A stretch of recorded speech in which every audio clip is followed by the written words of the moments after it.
2, 1. We're in conversation with a regular voice here on Heart to Heart, financial advisor Phumelele Ndumo.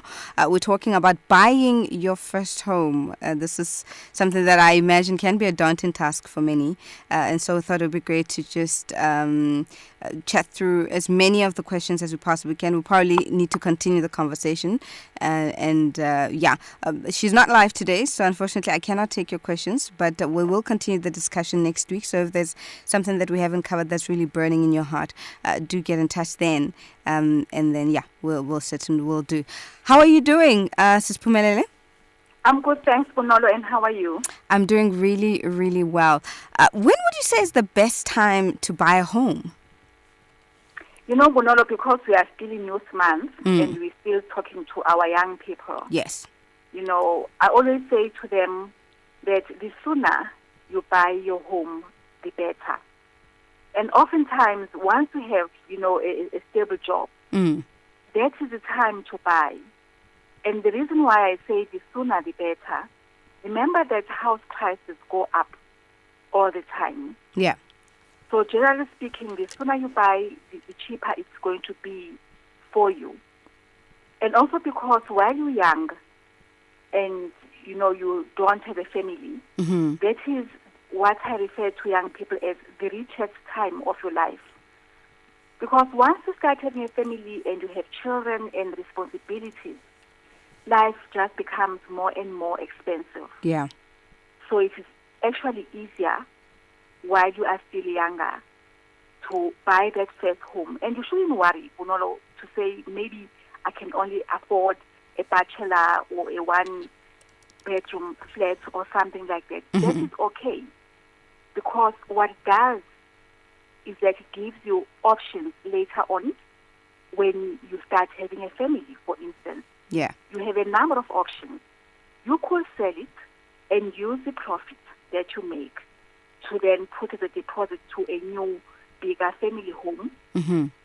Or you could decide to rent it out, and the rental income becomes additional income for the family.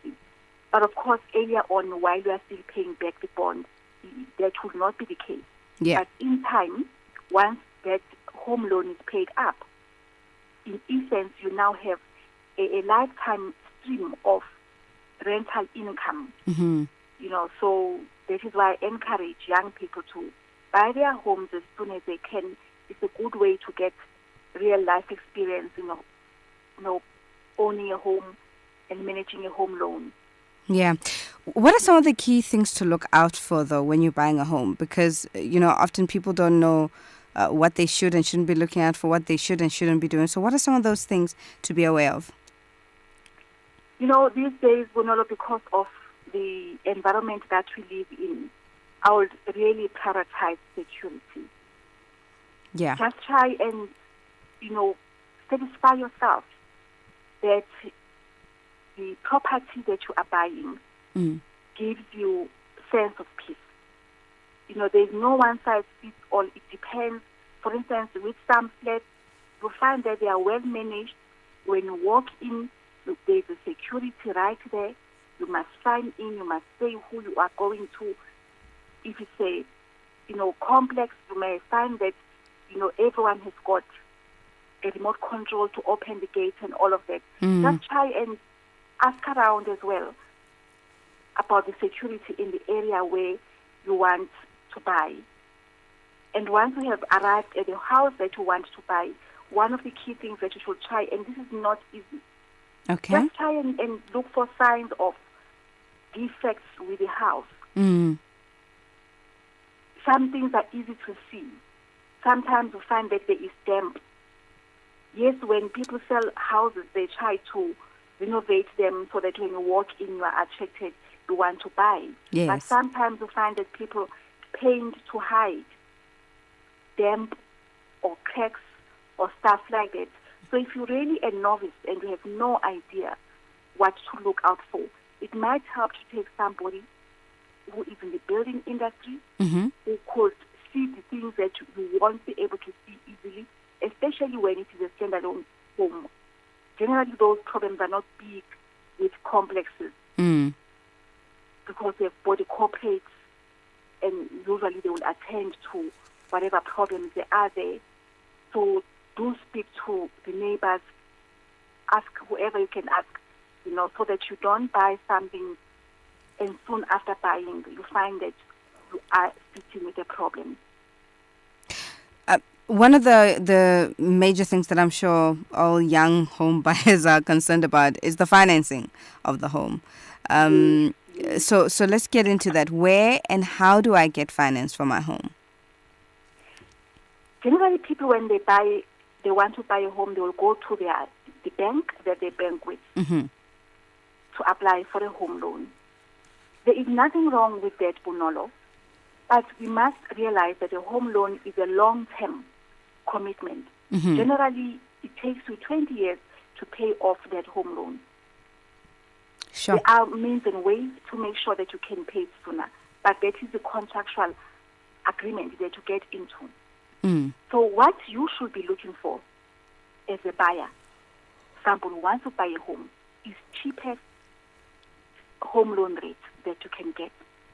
Because interest rates go up and they go down. So if you get the cheapest home loan rate, hopefully even when interest rates are on the increase, you will still be able to afford your home loan repayments at those higher interest rates. Now, if you just walk to one bank and you apply and you are granted a loan, you actually don't know what the next bank will have given you. And it's going to be too much work for you as a person to walk from one bank to the next. And that is why there are mortgage originators. These are the people that you apply to. They take your one application, they submit it to all the banks. They come back to you and they say, Bank A gave you 10%, Bank B gave you 9%, and so forth. Obviously, it makes sense to go with the bank that gives you the cheapest rate of interest. And guess what? We don't even have to pay the mortgage originators for this. So it's not about, I now must raise money to hire a mortgage originator. It's a free service to you. You get paid by the banks. So this is one thing that I would like, our young people especially to know, so that they get the cheapest rate that they could possibly get. Is it ever too late to buy a home, Sis Pumele? Yes, Bonolo, it is. And this is one of the saddest things that I see sometimes when we do talks on retirement, and you have this person in their late 50s, they're approaching retirement, they don't have a home, and they're trying to see if you can assist them to get a home loan.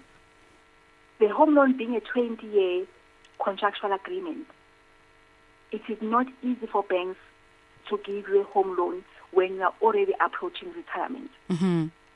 So you basically have to say, if it's a 20-year agreement, if you ask me, you should try by the time you're 50, you should be having your own home at least. It does not mean, Bonolo, that if you apply at 55 or even older than 55, you will not get the home loan that you're applying for. You do still get granted that home loan. But my concern is, chances are you will end up using your pension, which is the money that is supposed to look after you in your old age, to pay the monthly bond repayments. So if you can just aim to have your own home by age 50, you will have already done yourself a favor, because hopefully by the time you go on retirement at age 60, 65, you will have paid it off. Then you can still use your pension to meet your living expenses, rather than using your pension to pay for the monthly bond repayment. Okay. All right. So there is some hope, although obviously it's ideal that the earlier you buy it, the better, so that then you can actually enjoy your retirement fund for what it's designed for. Exactly, Bonolo. It is possible. And I have assisted somebody, the oldest person that I've assisted to get a home loan. She was 61 at the time. Oh, wow.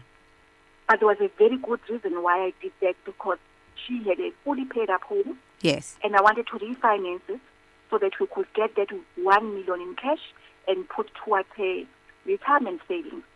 Okay. And I was still comfortable that she was going to be able to pay back that, 1 million rand loan, even if she was on pension. But the 1 million cash to put into her pension, for me, there was more advantage for her at that age. But certain banks will not even consider you once you are at that age. Yeah. And that is why it is best to work with a mortgage originator, because they know what each bank prefers.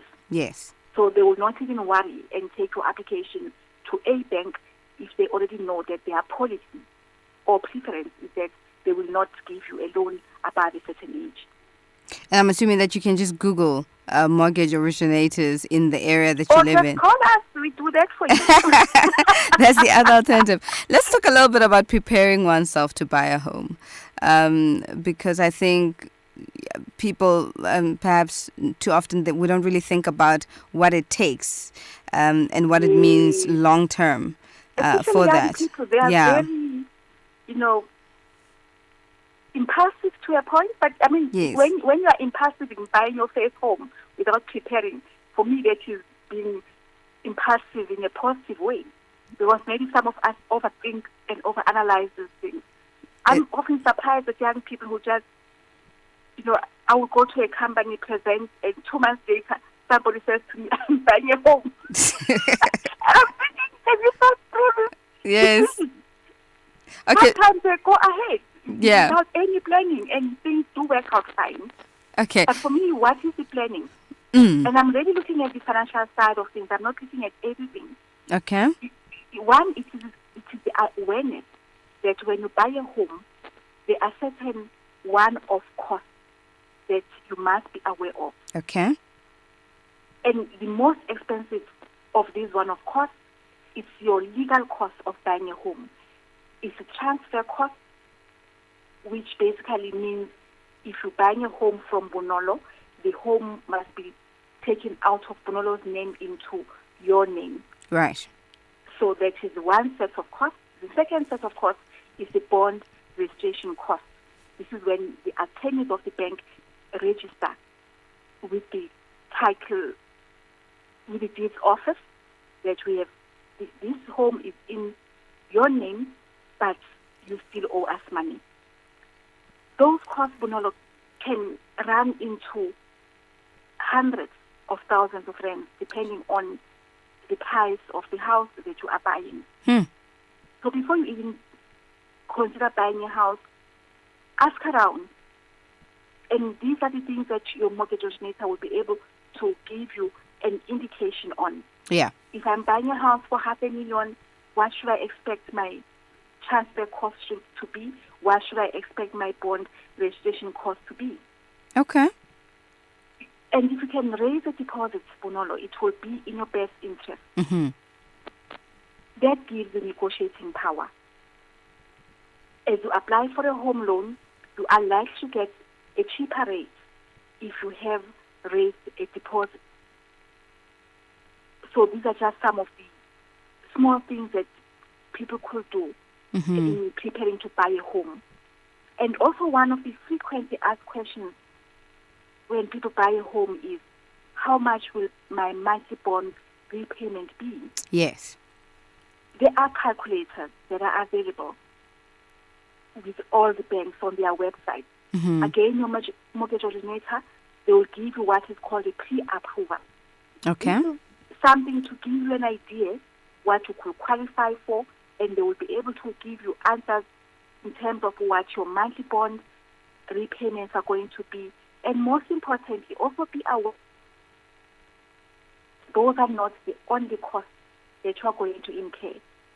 Sometimes if you buy into a complex or a block of flats, there are levies that need to be paid. Sure. I didn't know this when I bought my first flat. I was shocked. And fortunately, those levies back then were about 400. But the reality is I had not budgeted for them because I knew nothing about what are even these levies that I was being billed for. So as part of the preparation is to just read as much as you can. I was speaking to a young person yesterday who wants to buy their first home. And I said, just go to our blog and search buying a home. or just write home in the search, there you will find so many articles and prepare. There are also subsidies for people who earn below 22,000 per month. FLISP. These are some of the things that it is best to be aware of before you buy a home, so that you can also check with mortgage originator or whoever you raise in finance with to say, do I qualify for FLISP? Yes. It's very sad when people buy a home and they qualify for FLISP. They didn't know about it. They never asked about it. And once you have bought that home, it's too late because you must apply for FLISP at the time of application. Oh, wow. I didn't even know there was a thing called FLISP, you see. Please don't ask me to speak about it today because I will need to just read a little bit. But yeah. Okay. The FLISP is for the first-time home buyer, and it's people who qualify are people, they use the term household income below 22,000 rands per month. Because if you're married and you earn 10,000 and your partner earns 15, you are above the 22,000 per month limit. But if you're single and you earn 15,000, there is no one else to support you in the process of paying off this home, then you are well within the 22,000 limit. You will qualify for FLISP. I can talk about it maybe in a follow-up. Yes. I think let's talk about it a bit more next week, yeah. All righty. But sure, I mean, yeah, this is important knowledge because, I mean, if you can get that type of assistance from FLISP, then, it's good to know. And these are some of the programs that we don't know that our government has available to assist people. And meanwhile, they're sitting there waiting for people to come along. As we wrap up the conversation, Sis Phumelele, which is better? Buying a standalone home or maybe buying one in a complex? It really depends on your circumstances, Bonolo. If you, on your own, given the safety concerns that we have in our country, a standalone home might be a risk for you. The one thing that I find is useful and beneficial if you're buying a standalone home, provided you are not buying a safe area. Yeah. Some areas, for instance, you have boom gates, estates and so forth. So security is not a big concern. Yeah. The one thing about a standalone home, one, there are no levies that must be paid. Sure. But aside from not having to pay levies, you then have the advantage later on to build backrooms. This is a big market right now. People are building backrooms in their homes because there is not enough land in areas that are closer to cities and towns and places where people have jobs. So one of the ways to assist yourself and perhaps increase your income is to, if you can, buy a standalone home so that you could build backrooms and earn a little bit of rental income from those backrooms. And even if it's not about building the backrooms, it's easier. Let's say maybe you buy a small 2-bedroom house and one day your family grows, you get married, children, and this 2-bedroom is no longer enough for all of you. Generally, you still have room, if it's a standalone home, to extend and make the house bigger. And that could be cheaper for you than looking for another place. Yeah. So there's just one additional advantage in buying a standalone home, but be mindful that priority number one is security. Yeah. Oh, no, absolutely. No, thank you so much. I mean, I'm looking forward to part 2 of this conversation, but I think we've gotten off to a good start, and you've given some really sound advice, and I'm sure that a lot of young at heart people who are perhaps considering buying their homes for the first time have gained some insight and will certainly do a lot more reading and preparation. A big thank you. I will share your contact details later. But thank you so much, and thank you so much for availing yourself, even as busy as you are, And may the good Lord bless you. Have an awesome rest of the week. Thank you so much, Punondo. Thank you. Bye-bye. That was financial advisor Phumelele Ndumo. We're talking about buying my first home today in light of Youth Month, and really trying to assist young people with whatever financial areas that may be key. If you want to get in touch with Tutuka SA, their number is 064-513-1021. This is now the current WhatsApp line in light of lockdown. Their normal office number is 011-568-2635. You can drop them an email on info@tutuka-sa.co.za, website www.tutuka-sa.co.za, and of course they are on Facebook as well. And that is where we leave it for now. Let's go to some music.